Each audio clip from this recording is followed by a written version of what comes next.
At 11:47 a.m. on February 3, 1944, Staff Sergeant Elmer G. Richardson assumes his position in the tail gun compartment of a B-17 Flying Fortress, designated as Aircraft 42 to 31,333, call sign Ruthless Ruth, preparing for a maximum altitude bombing raid over Brunswick, Germany. 22 years old, 17 missions completed, 3 confirmed Messerschmitt kills to his name. 300 miles ahead, 87 Luftwaffe fighters scramble from German airfields, tasked with intercepting the 384th Bombardment Group before it reaches the ball-bearing factories that keep Germany's war machine turning. Elmer Richardson grew up in Topeka, Kansas, working as a garage mechanic before the war. He enlisted 3 days after Pearl Harbor. His mother received his last letter on January 28, describing the cold. "It's not like Kansas cold, Ma," he wrote. "It's cold that makes your bones ache." By February 1944, the 8th Air Force has suffered a 43% casualty rate. For out of every 10 men who climb into these bombers don't come home. The life expectancy of a tail gunner is measured in missions, not years. Elmer has 17. The mission briefing at 6:30 a.m. revealed the target. Brunswick. Deep penetration. 6 hours in the air. Temperature at bombing altitude projected at -60 degrees Fahrenheit. Cold enough to freeze exposed flesh in under 2 minutes. First Lieutenant Robert Daniels commands Ruthless Ruth. His crew of 10 men have flown 130 combined missions over Nazi-occupied Europe.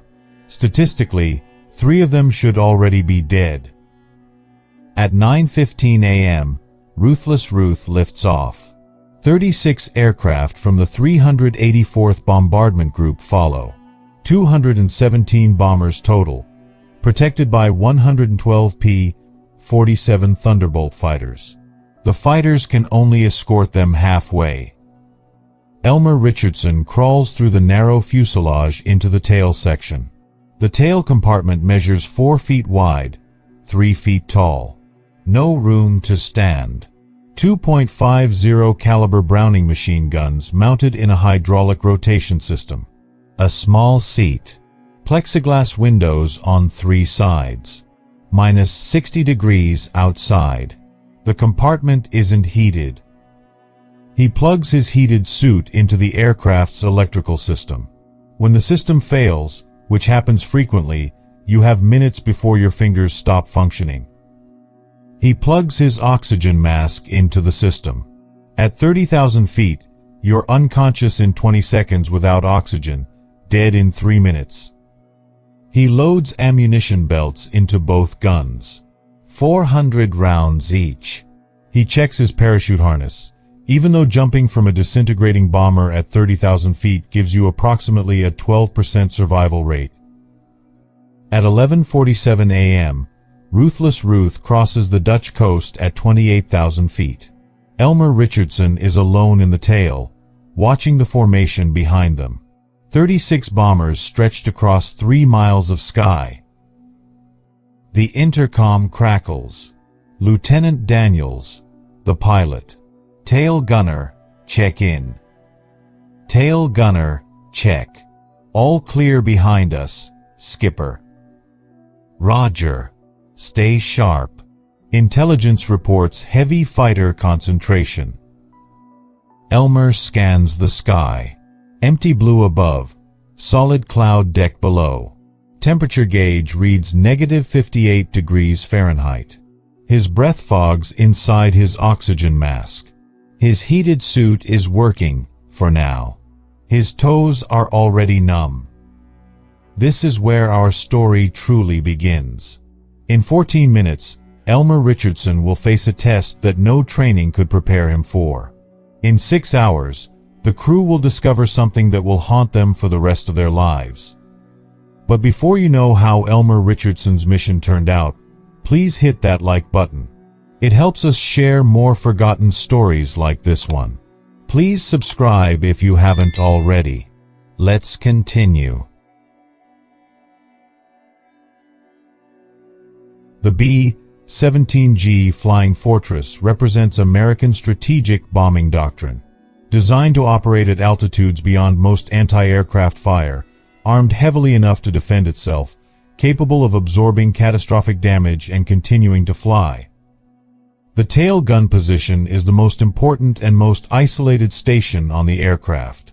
Most German fighters attack from behind and below. The tail gunner sees them first, fires first, dies first. You're the aircraft's last line of defense, sitting 35 feet behind the rest of the crew, connected only by an intercom that frequently cuts out. At 12:01 p.m., the German fighters appear. Elmer Richardson spots them first, 4,000 feet below, climbing fast. Dark specks against white clouds, growing larger every second. Fighters, 6 o'clock low. His voice crackles across the intercom. Coming up fast. The entire formation opens fire. The sky fills with tracer fire. Red streaks from American guns, green streaks from German cannons. He centers the lead Messerschmitt in his gun sight, squeezes the triggers. Both guns roar. Tracer rounds arc toward the fighter. He walks his fire across the approaching aircraft. The fighter rolls left, diving away. 3 more fighters replace it. They're firing. White streaks of 20mm rounds cutting through the formation. The B-17 behind Ruthless Ruth takes a direct hit. The engine explodes. The bomber drops out of formation, trailing fire. Elmer swings his guns right. This one's closer, 500 yards. He fires. The fighter fires. His rounds converge on the Messerschmitt's cockpit. Glass shatters. The fighter rolls inverted and falls away, out of control. That's 4 kills now. But there are 30 more fighters, and they figured out that the tail gun is the most dangerous position. Take out the tail gunner, you can attack from behind with impunity. A Focke-Wulf 190 comes in from 4 o'clock high, diving at 300 miles per hour. Elmer swings his guns up, but the turret's hydraulic system is sluggish in the cold. The Focke-Wulf fires first. 4 20mm cannons converging on Ruthless Ruth's tail section. The world explodes. Cannon shells rip through the tail compartment. Plexiglass shatters. Metal tears. 1 shell punches through the bulkhead. Another hits his oxygen system. The third hits his electrical system. The heated suit goes dead instantly. The intercom goes dead. The hydraulic turret system goes dead. Elmer's guns are now manually operated. Worse, his oxygen supply is severed. He's breathing cabin air at 30,000 feet. He has seconds before hypoxia sets in. He reaches for his emergency oxygen bottle, a small yellow cylinder clipped to his chest. Gets it open. Presses the mask against his face. Breathes pure oxygen. The bottle contains 10 minutes of oxygen. After that, he has nothing. The intercom is dead, so he can't tell the pilot what's happened. In the noise and chaos of combat, the rest of the crew doesn't know he's been hit. Temperature in the tail compartment drops immediately. Without the heated suit, he's exposed to the full -60-degree cold. Another fighter attack from 7 o'clock low. Elmer manually traverses his guns, using arm strength against frozen hydraulics. He fires. The guns jam after 15 rounds. Both of them. He clears the jams, removes his gloves, grabs the frozen charging handles. His fingers stick to the metal. When he pulls away, skin remains behind. He gets the guns working. Fires again. Drops the attacking Messerschmitt. That's 5 confirmed. But his ammunition is running low. The emergency oxygen bottle gauge reads half empty. 5 minutes remaining. Temperature continues dropping.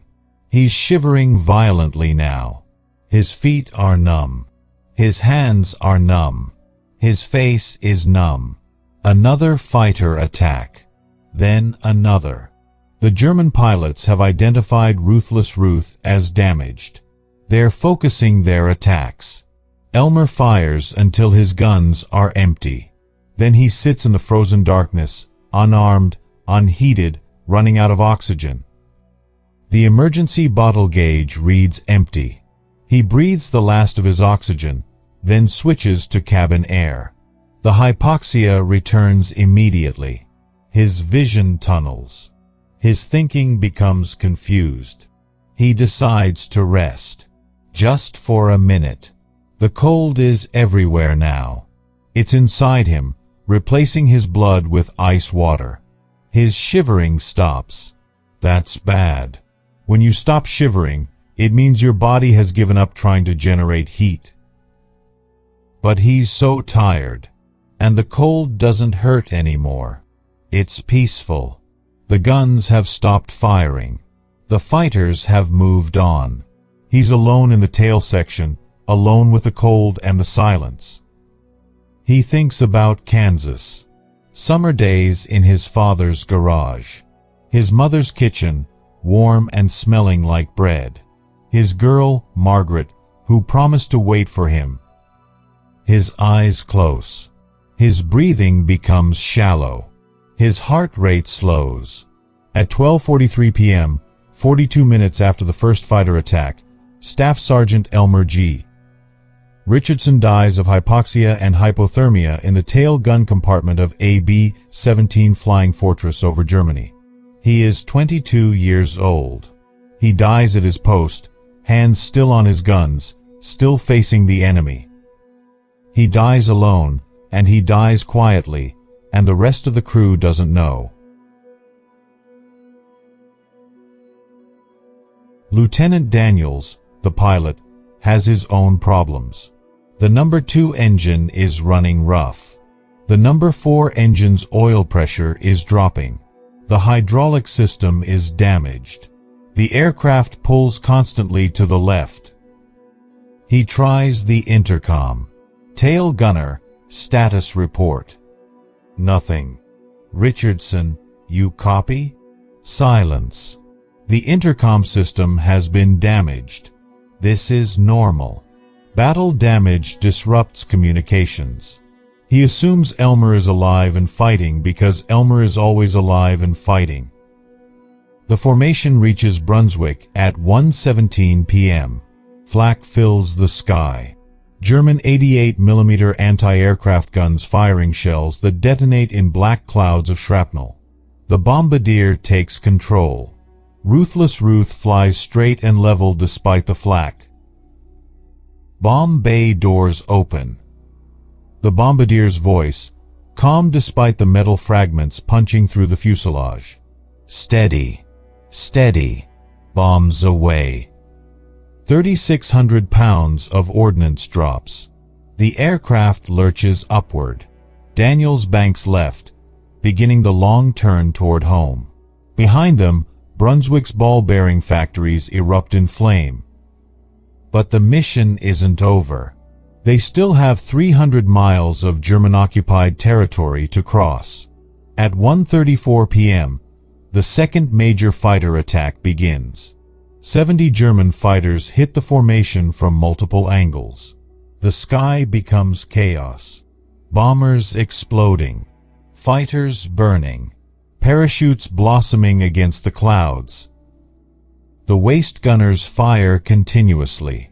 The ball turret gunner spins in frantic circles. The top turret gunner empties his ammunition, reloads, empties again. But the tail guns remain silent. Lieutenant Daniels notices. Tail gunner, you still with us? No response. Jensen, can you see back to the tail? Is Richardson okay? Jensen tries to look aft, but the tail section is separated from the waist by the narrow fuselage tunnel. Negative. Skipper. Can't see him from here. Daniels makes a decision. If the tail guns are silent, it means either Richardson is dead, or his guns are jammed, or his ammunition is exhausted. Either way, there's nothing the pilot can do about it from the cockpit. The only priority is getting the damaged bomber home. The fighter attacks continue for 47 minutes. Ruthless Ruth takes additional hits. The number 4 engine quits. The hydraulic system fails completely. Fuel is leaking. The radio is dead. 3 crew members are wounded. At 2:21 p.m., the P-47 fighters return, meeting the bomber formation at the German-Dutch border. The Luftwaffe fighters break off immediately. The bomber stream limps toward England. 14 aircraft from the 384th Bombardment Group left on this mission. 11 are returning. 3 were shot down over Germany, 30 men dead or captured. Ruthless Ruth crosses the English coast at 3:42 p.m., flying on 3 engines, leaking fuel, hydraulics failed, tail guns still silent. Daniels sets up his approach. Landing a shot-up bomber is always dangerous. The crew assumes crash positions. The landing is hard but successful. Ruthless Ruth bounces twice, then settles onto the runway. Daniels cuts the engines. The bomber rolls to a stop. Silence after 8 hours of continuous noise. "Everybody out," Daniels orders. "Quick as you can. This thing might catch fire." The crew evacuates through the waste door. 9 men climb out, dropping to the tarmac. They count heads. 9 men. "Where's Richardson?" Daniels asks. Nobody knows. The tail section was isolated during the entire mission. "Jensen, Kowalski, go check the tail." The 2 waist gunners climb back into the aircraft. Jensen crawls through first. He sees Richardson immediately, slumped in his seat, hands still on the gun controls, facing aft. "Elmer." Jensen's voice is tentative. "Hey, Elmer, we're home." No response. "Elmer." He touches Richardson's shoulder. The body is frozen solid. Rigid. Ice crystals coat the flight jacket. The hands are frozen to the metal gun controls. The eyes are open, staring at nothing. Jensen backs out. His face is white. "He's dead," he tells Kowalski. "He's been dead. He's frozen." The crew gathers around the tail section, staring up at the small windows where Richardson's body remains in position. An ambulance arrives, then the base medical officer, Captain Arthur Henderson. The flight surgeon climbs into the tail compartment, examines Richardson's body, takes notes. "How long?" Lieutenant Daniels asks when Henderson emerges. "Hours. At least 3, maybe 4. Probably died early in the mission. Hypoxia combined with hypothermia. His oxygen system was severed, electrical system destroyed. He had no heat, no oxygen. He lasted longer than most men would have in those conditions." "We didn't know." Daniels sounds hollow. "The intercom was out. We thought he was just maintaining radio silence. We thought he was alive." "There's no way you could have known," Henderson says. "The tail section is isolated. Even if the intercom was working, hypoxia victims don't always communicate their distress. They lose cognitive function before they realize they're in trouble." The crew stands in silence. They flew 4 hours with a dead man in their tail. They landed with him still frozen at his post. The image will haunt them forever. But now they face a practical problem. Richardson's body is frozen in position, frozen to his guns. His hands are locked around the metal controls. His body is rigid in the seated position. They cannot extract him through the narrow tail access tunnel in this configuration. The tunnel is 26 inches in diameter. Richardson's frozen body, locked in seated position with arms extended, is 34 inches across. The base commander, Colonel Julius Lacey, arrives. He examines the situation, consults with the medical officer, makes the decision everyone is avoiding. We'll have to thaw the body enough to move it. The crew recoils. The idea of deliberately thawing their friend's frozen corpse feels obscene. But there's no alternative. They can't leave him in the tail indefinitely. They can't cut him out without destroying the aircraft, which is needed for continued operations. They need to extract him intact, and that requires his body to become flexible again. The base engineers arrive with portable heaters. They position them near the tail section, begin pumping warm air into the compartment. The process is slow and respectful and deeply disturbing. The crew waits outside, smoking cigarettes, not talking. 3 hours later, at 7:15 p.m., Richardson's body has thawed enough to be moved. The medical team carefully extracts him from the tail section. His hands still bear the shape of the gun controls. His face still bears the expression of concentration. Even in death, even frozen and thawed, he looks like he's still aiming at enemy fighters. They place him on a stretcher, cover him with a sheet, transport him to the base morgue. The crew watches the ambulance drive away. 9 men who flew into combat together, only 9 who flew home alive. That night, Lieutenant Daniels writes the hardest letter of his life. "Dear Mrs. Richardson," it begins. "It is my duty to inform you that your son, Staff Sergeant Elmer G. Richardson, died in action on February 3, 1944, during a bombing mission over Germany.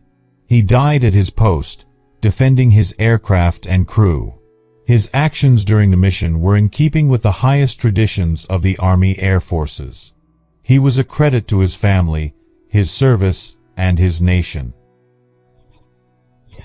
What Daniels doesn't write, what he can't write, is that they flew home with Elmer frozen in the tail.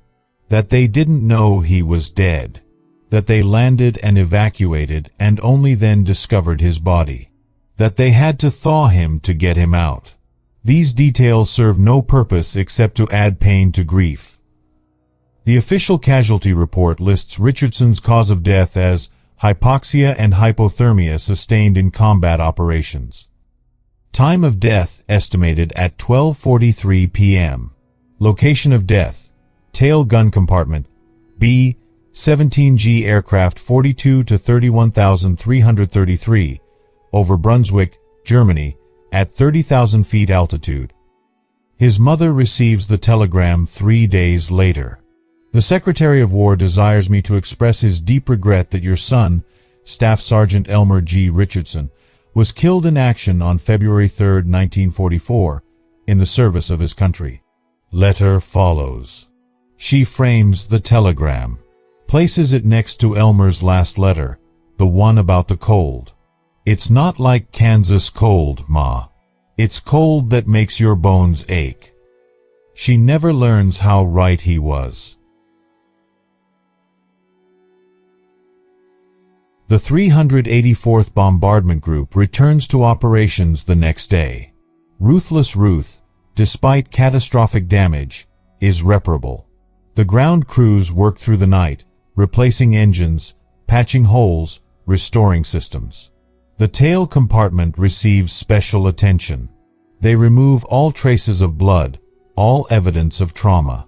They install new oxygen lines, new electrical systems, new plexiglass windows.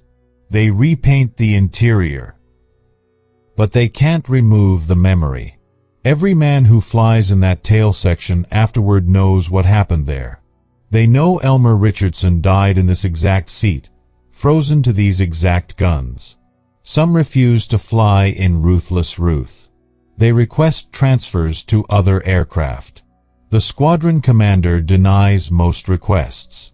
There aren't enough aircraft to accommodate superstition. Staff Sergeant Robert Morrison replacement tail gunner, flies his first mission in Ruthless Ruth on February 10, 1944. He sits in Richardson's seat, mans Richardson's guns, breathes oxygen through Richardson's replaced oxygen system. He's 20 years old. This is his third mission. He survives. The aircraft returns safely. Morrison flies 17 more missions in the tail of Ruthless Ruth. He never speaks about Richardson, never acknowledges the history of his position. Superstition says speaking about dead airmen brings bad luck. Morrison has enough bad luck already. Lieutenant Daniels continues flying Ruthless Ruth until April 1944, completing his required 25 missions. He survives the war, returns to Ohio, becomes a commercial pilot. He never speaks publicly about the mission where his tail gunner froze to death. In 1987, a military historian interviewing Daniels about his war service asks about his most difficult mission. Brunswick, Daniels says immediately. February 3, 1944. Lost our tail gunner. Good man. Died at his post. He doesn't elaborate. After 43 years, the wound is still fresh. The other crew members scatter after the war. Jensen returns to Minnesota, becomes a farmer. Kowalski returns to Pennsylvania, works in a steel mill. DeLuca returns to New York, opens a restaurant. Morrison returns to Texas, becomes an oil worker. Palermo returns to California, becomes a mechanic.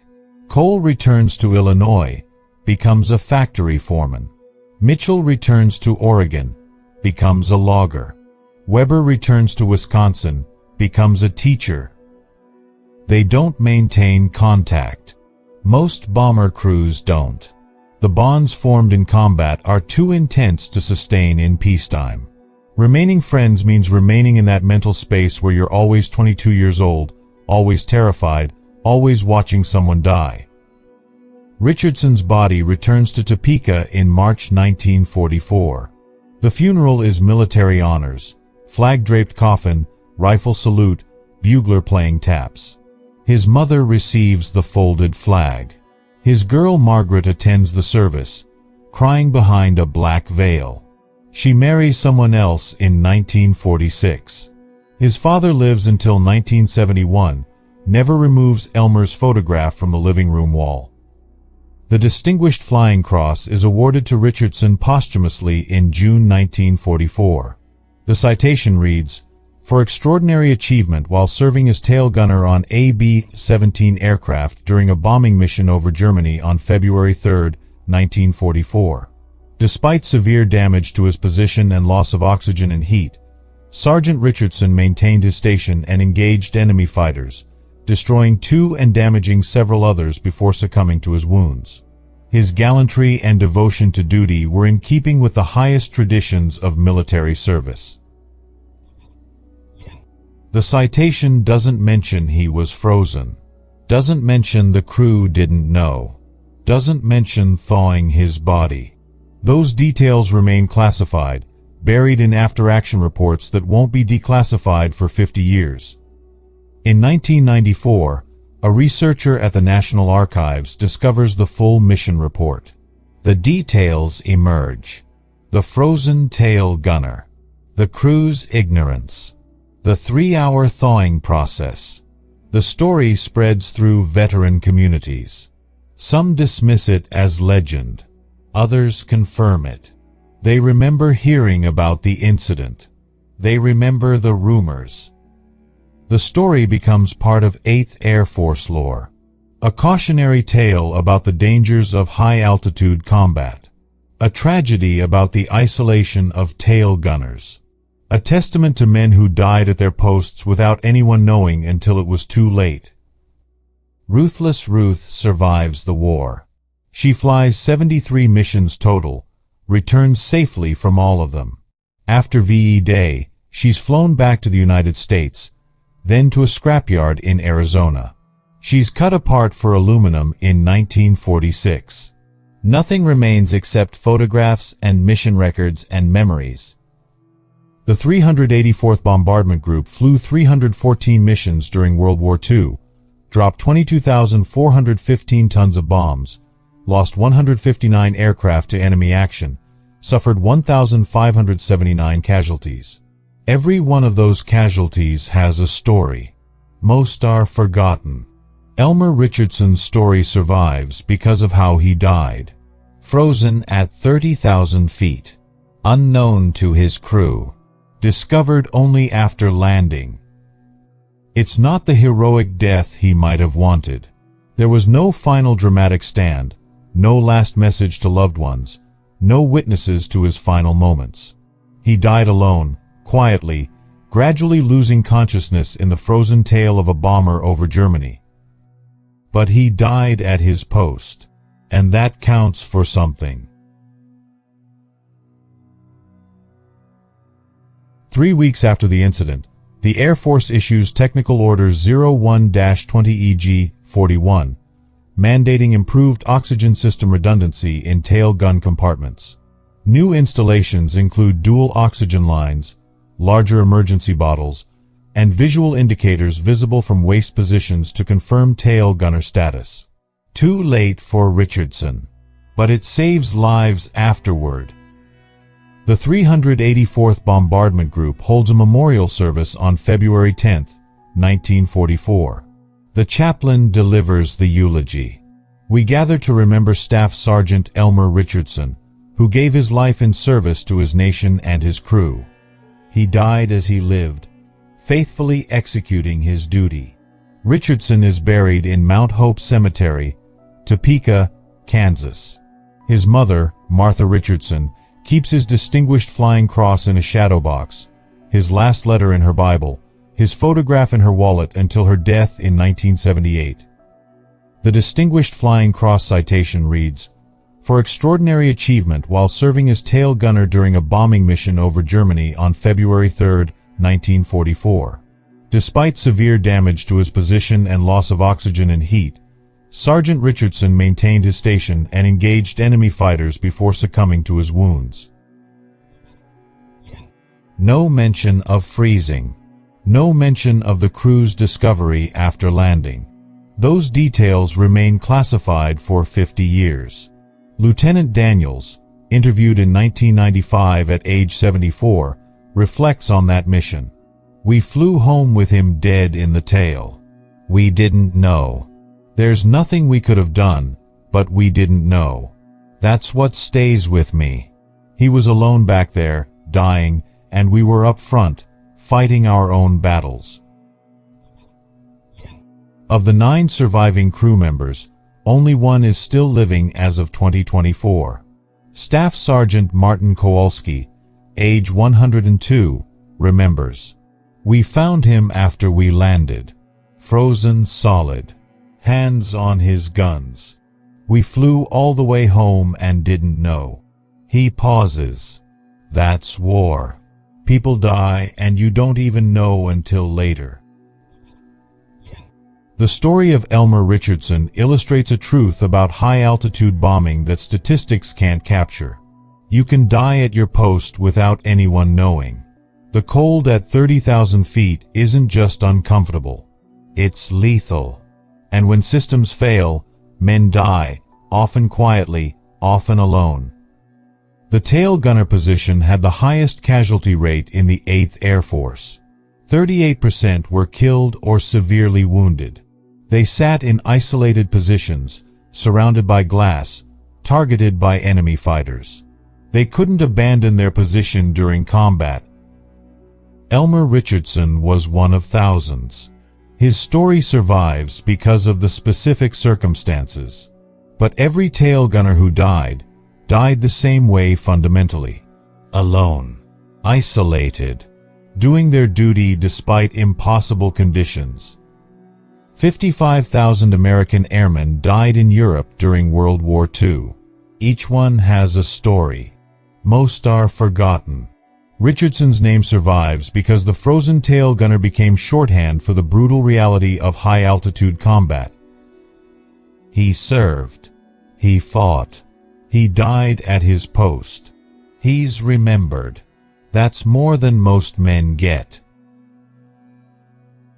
If you are watching till now, then do me a favor. Hit that like button. Every single person who likes the video counts to YouTube to show this story to more people. Hit subscribe and turn on notifications. We're discovering forgotten stories from dusty archives every single day. Stories about men like Elmer Richardson. Real people, real heroism. Drop a comment right now and tell us where you're watching from. Are you watching from the United States, United Kingdom, Canada, Australia? Our community stretches across the entire world. You're not just a viewer. You're part of keeping these memories alive. Tell us your location. Tell us if someone in your family served. Just let us know you're here. Thank you for watching. And thank you for making sure Elmer Richardson doesn't disappear into silence. These men deserve to be remembered, and you're helping make that happen. Staff Sergeant Elmer G. Richardson, 22 years old, tail gunner, frozen at his post at 30,000 feet over Germany, dead for hours while his crew flew home, not knowing, discovered only after landing, frozen solid, hands still on his guns. He stayed at his post until the end. That's what matters. He died doing his duty, alone in the frozen darkness of a bomber's tail, defending men who didn't even know he was dying. That's heroism, not the dramatic kind, not the kind that makes good movies, the quiet kind, the kind that happens when nobody's watching, the kind that matters most. His name is on a memorial wall in England, on a headstone in Kansas, in mission reports in the National Archives, in the memories of the few surviving crew members, in this story. Now it's in your memory too. Remember him. Remember what he did. Remember what it cost. Remember that freedom isn't free, and sometimes the price is paid by 22-year-old kids from Kansas dying alone at 30,000 feet, doing their duty until their body gives out. Elmer G. Richardson, tail gunner, hero, frozen but not forgotten.